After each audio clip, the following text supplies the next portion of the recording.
Hello? It's anyone there? Yes, sir. What can I do for you? Oh, you're there. Pabili ako. Ingleserong palaka. Ano bibilin nyo?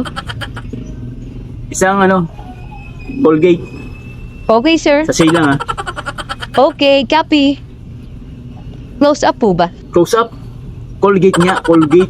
Di mo narinig? Colgate, hindi close up. Ay, hehe. Sorry naman, sir. Isa lang, sir. O isa lang, sa susunod, pag sinabing Colgate, Colgate, hindi ka na mag-aalok ng ibang brand Sige po, sir. Bala ko lang kasi po eh. Good, good.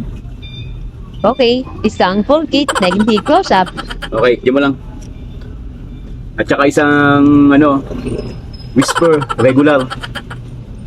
Whisper. Para kanino po? Sa asawa nyo? Girlfriend nyo? O para sa inyo?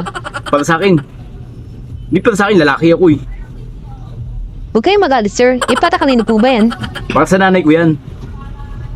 Mamasboy pala itong lokong to. Ay, sir. Whisper with wings po ba? Regular nga, regular, hindi with wings. Pag regular, walang wings. Huwag mo na akong alukin ng with wings na yan, baka lumipad pa si nanay. Ha ha ha.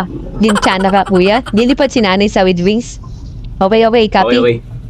Whisper na walang pakpak. Kasi lilipad daw yung nanay niya pag may pakpak. Ha ha ha.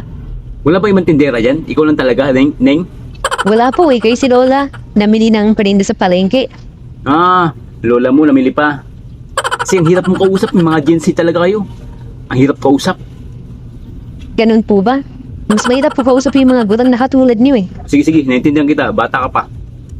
Salamat po. Saan po ilalagay yung Colgate, sir? Saan ilalagay yung Colgate?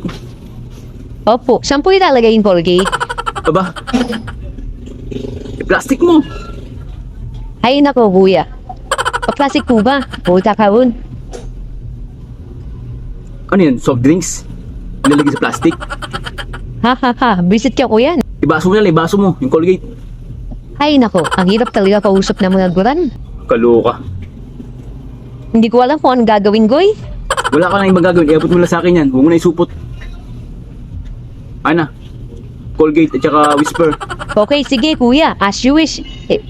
Ang gulo nyo? Ako ba magulo mo yan? Ay, ito na, bayad ko. Anan? Ang gulo mo kausap. Sa sunod, yung lola mo na magtinda niyan ha. Ang hirap mong kausap, Ning. Bye-bye.